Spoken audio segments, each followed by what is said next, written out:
gravando. Olá, sejam todos bem-vindos a mais um episódio do podcast Trabalho e Previdência em Pauta. Sim. E hoje nós vamos falar sobre 6 pontos que geralmente o trabalhador deixa de analisar na hora da rescisão do contrato de trabalho. Mas antes, roda a nossa vinheta.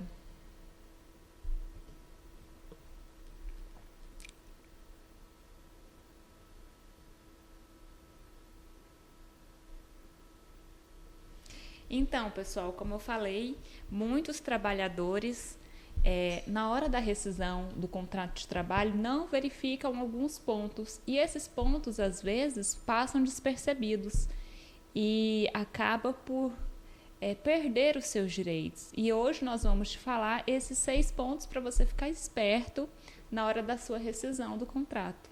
Sim. Quais seriam esses 6 pontos? Então, Flávio, o primeiro ponto seria, na hora da demissão, o trabalhador precisa verificar todas as suas verbas ali no TRCT, se estão sendo pagas, a modalidade do afastamento, se é de fato a modalidade que ele está rescindindo o contrato. Antes de assinar esse documento também, pode buscar um especialista para confirmar essas informações. Sim, e o termo de rescisão do contrato de trabalho, o documento de praxe utilizado pelos empregadores, quando você assina, você dá a quitação como se estivesse recebendo em dinheiro. Então, é sempre bom, né, se for pagamento em dinheiro, conferir se está assinando, se a data é a do dia que está recebendo ou do dia que recebeu na conta. Agora, se o pagamento, ou se houver uma promessa de pagamento, por mais que se deva confiar, né? Sim.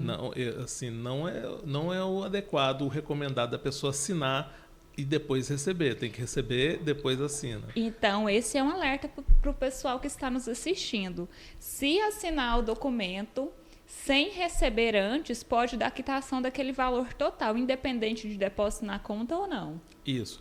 Aí é um problema, né? Mostrar que não recebeu, né? Que essa quitação que não houve o pagamento em espécie, Exato. né? Porque lá atrás está escrito dizendo que o empregado, nesse ato, confirma que recebeu em mãos a quantia de tal valor, né?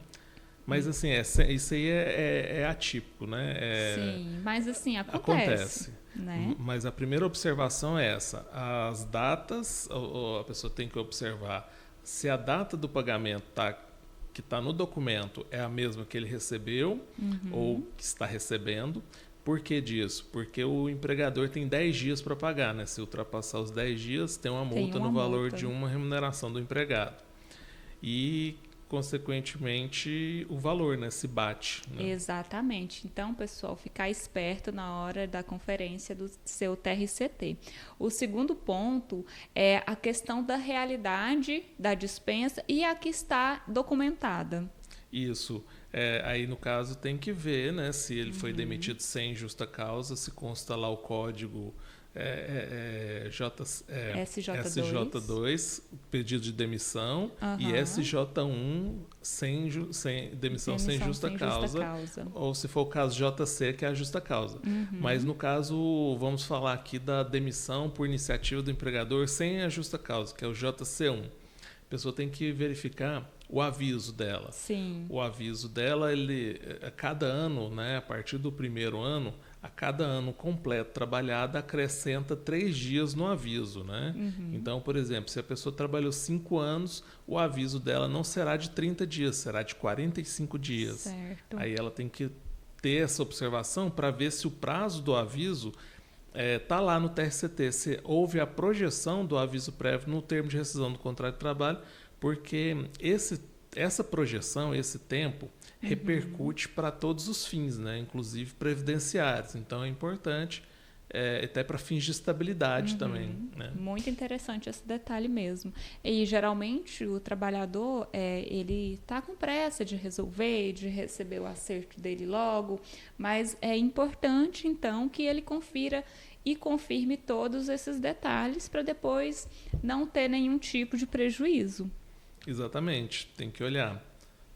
E o terceiro ponto complementa o que nós estamos dizendo aqui agora, que geralmente os trabalhadores não conferem essas informações e depois de um certo ponto vai se recordar, comparar com outro acerto futuro e vai falar, mas naquele contrato eu recebi menos e foi praticamente o mesmo tempo, o mesmo salário. Então, essa é uma informação válida, verificar todos esses pontos. Sim, e tem que verificar o aviso também, porque o aviso, esses 45 dias desse exemplo que eu disse, ele reflete, né, nas demais verbas, né? Exatamente. Nas outras verbas. Qual que é o próximo ponto? E o próximo ponto, então, seria esse, né?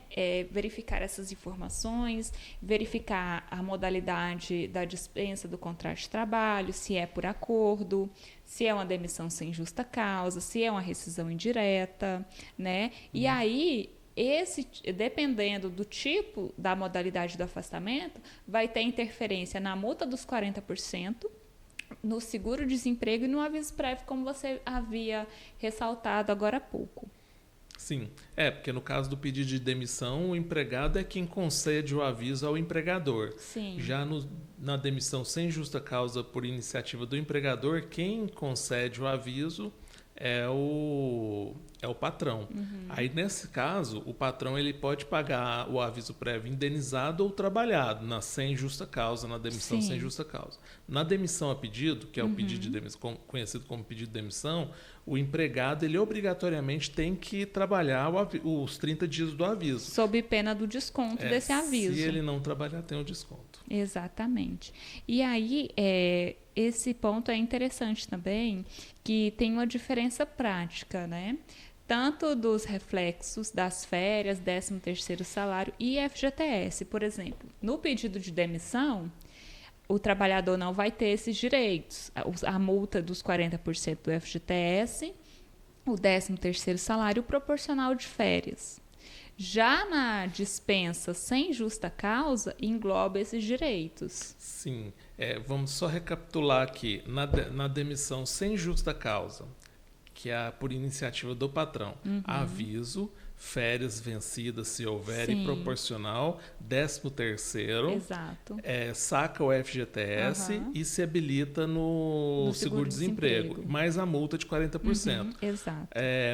Na demissão a pedido, aviso se trabalhado, aviso prévio se trabalhado, férias vencidas se tiver, 13º, férias vencidas, férias proporcionais, né, 13º, não saca o FGTS e não recebe seguro-desemprego. Na demissão por justa causa, não tem aviso, certo. Recebe férias só se tiver integral vencidas e saldo de salário. E na demissão, né, a demissão por acordo, se for a prevista em lei, ele recebe uma porcentagem do FGTS, não recebe seguro-desemprego e recebe as outras verbas, com exceção do aviso, se for indenizado, ele recebe só uma parte, só a metade. Entendi. Né? Então, pessoal, ficar atento aí na hora da rescisão do contrato de trabalho. E vamos para o quinto ponto, que às vezes o trabalhador deixa de receber e, por vezes, tem direito de receber e não recebe, que são as horas extras. Horas extras que são habituais, por exemplo, que devem incidir nas demais verbas. O que você pode falar para nós sobre isso? Se um empregado trabalha com um regime de banco de horas, ele, no ato da rescisão, ele tem que receber aquelas horas que estão acumuladas. Mas, de qualquer forma, ele tem que observar o que diz o contrato de trabalho dele. Se ele é contratado para 12 por 36, se 8 horas, né, de segunda a sexta, a primeira coisa ele tem que verificar. E, nesse caso, qualquer horário que seja excedente a 44 horas semanais, ou vamos falar aqui na jornada mais comum, que é de 8 horas diárias, 44 horas semanais. Tudo que exceder 8 horas diárias ou 44 horas semanais, sem levar em consideração o intervalo para alimentação e descanso, é hora extra. E aí a observação que deve-se ter mensal é verificar, trabalhou mais 2 horas, se houve a compensação, ótimo. Se não houve, tem que verificar se tem lá no contra-cheque, se recebeu. Ou, a primeira coisa é saber o regime, né? Sim. Se há, no caso, um acordo de compensação de jornada e banco de horas. Aí, se é escrito, se é por convenção coletiva, se é formal, se não é, né? Certo. Primeiro ele tem que saber isso para saber a forma que será feita a compensação e, se for o caso, o pagamento dessas horas extras. Mas como a gente está falando da rescisão do contrato de trabalho, do fim do contrato de trabalho, quando ele tem esse banco de horas ou quando ele tem horas extras trabalhadas, no caso, no aviso prévio trabalhado ou então no último mês de vigência do contrato, ele deve receber junto com as verbas rescisórias, no mesmo prazo. Perfeito. E outro ponto, outro direito também que deve ser observado são o adicional, dois direitos, são o adicional noturno e a periculosidade, que também incidem nas demais verbas do trabalhador. Sim, no caso, ele, por exemplo, se ele trabalhou no aviso prévio, no horário noturno, por exemplo, ele vai receber esse adicional noturno, mesmo que tenha só um mês. Sim. Um mês trabalhado. Se ele trabalhou num local que tenha qualquer adicional, seja ele de periculosidade ou insalubridade, se ele trabalhou ou o contrato inteiro ou então apenas o último mês, ele vai receber. Agora, o que diferencia é se eles têm repercussão, a habitualidade, né? Certo. Essa habitualidade que vai diferenciar.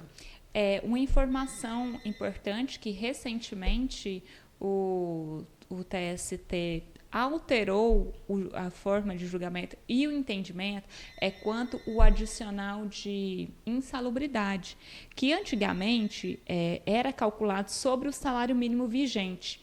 E agora, quem tiver direito de receber esse adicional de insalubridade vai ser sobre o salário do trabalhador. Ou seja, se o trabalhador tem uma remuneração de R$3.000, a incidência dessa insalubridade vai ser sobre os 3.000 e não mais sobre o salário mínimo. Isso é uma informação nova e importantíssima. Exatamente. Achei interessante, já que nós estamos falando de adicional de insalubridade. Aí, no caso, tem que prestar atenção para que essa novidade seja incorporada no final do contrato. Exatamente. Quem está trabalhando aí que recebe insalubridade, presta atenção. Se você está recebendo a insalubridade sobre o salário mínimo, eu já te falo que esse pagamento está errado. O valor do cálculo da insalubridade deve ser feito sobre o seu salário, tá bom? Sim. E Flávio, um outro ponto que deve se atentar é quanto, como você disse agora há pouco, quanto ao prazo para pagamento dessa rescisão desse contrato, que tem que se observar esse prazo, porque não observando, o empregado vai ter direito a receber essa multa do 477. Sim, o prazo ele é contado da seguinte forma, 10 dias corridos a contar do afastamento. Se ele se afastou, por exemplo, do dia 10, até o dia 20 ele tem que receber. Isso conta feriado, final de semana, 10 dias corridos. Isso. Então, e independente se é 1 ou 2 dias de atraso, vai caber essa multa. Exatamente, cabe a multa. Se ultrapassado o prazo legal, cabe uma multa do valor de uma remuneração do empregado, da maior remuneração do empregado. Certo.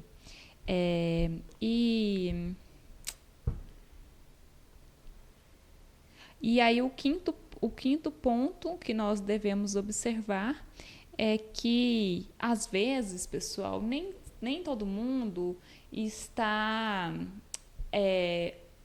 como que eu posso dizer, está a par desses direitos, por exemplo, do valor da remuneração, da data do pagamento do acerto. Então, buscar a informação é sempre a melhor saída. Sim, para evitar prejuízos, né? Exatamente. E aí, na hora que você, por exemplo, se acontecer do seu contrato de trabalho for extinto, você deve fazer um checklist. O recomendado é procurar um contador ou advogado. Procure um advogado de preferência especialista no direito do trabalho, porque ele vai verificar o seu acerto, fazer a conferência de uma forma mais detalhada. Né? Ele vai verificar se as horas extras estão pagas corretamente. Muitas vezes tem trabalhador que tem direito e nem sabe que tem. Isso. Muitas das vezes não sabe calcular também, Não né? sabe calcular o fator de cálculo das horas extras. Outra coisa que induz a erro no ato da rescisão, às vezes o aviso é trabalhado e aí o empregador paga separado o aviso via contra-cheque e aí o termo de rescisão não inclui o aviso prévio. Mas aí só apenas o período, inclui apenas o período indenizado porque até uma observação, quando o empregador comunica que não mais tem interesse em manter aquele funcionário, ele avisa e ele dá a opção para ele escolher ou a redução de 2 horas da jornada de trabalho por dia, né? Ou a redução de 7 dias. Essa informação é interessante. Nesse caso, se ele opta por 7 dias, reduzir 7 dias, e ele tem direito a, por exemplo, 45 dias, então ele recebe via contra-cheque, né? E a diferença, o período indenizado no TRCT. E muitas das vezes o RH, o responsável, não comunica isso para o empregado. E aí gera aquela dúvida. Por isso que é sempre bom ele tirar a dúvida procurando um profissional. Exatamente. E Flávio, já que nós tocamos nesse assunto da redução do aviso, para que serve, para que a lei determina essa redução de 2 horas ou de 7 dias no aviso prévio? Em tese, a finalidade do aviso prévio no caso, quando a demissão parte do empregador, é para que ele saia mais cedo e busque novo emprego. Exatamente. Né? A finalidade, assim, o objetivo dessa redução é proporcionar que o empregado não fique desamparado, né? Que ele continue no mercado de trabalho. Que ele continue no mercado de trabalho. Essa seria a finalidade, né? Vamos dizer assim. Exatamente. Então, pessoal, esse foi mais um episódio do nosso podcast Trabalho e Previdência em Pauta, e nós esperamos muito que vocês tenham gostado desse episódio, que preparamos com muito carinho. Sim, e compartilha e curte e se inscreve no canal e manda, se for o caso, se souber de alguém que tenha essa dúvida ou esteja passando por um processo de demissão, manda esse vídeo para ele. E se tiver alguma dúvida, sugestão, deixa aqui nos comentários e não deixe de acessar o nosso site. Exatamente. Lá no site, lembrando, tem e-books com dicas de direitos trabalhistas. É muito interessante para quem quer entender melhor os seus direitos. E lá tem vários artigos onde explica detalhadamente sobre vários direitos, né? Então vale a pena dar uma olhada. Mas não deixe de seguir as nossas redes sociais que estão aqui na descrição. Então é isso, pessoal. Até mais. Um grande abraço.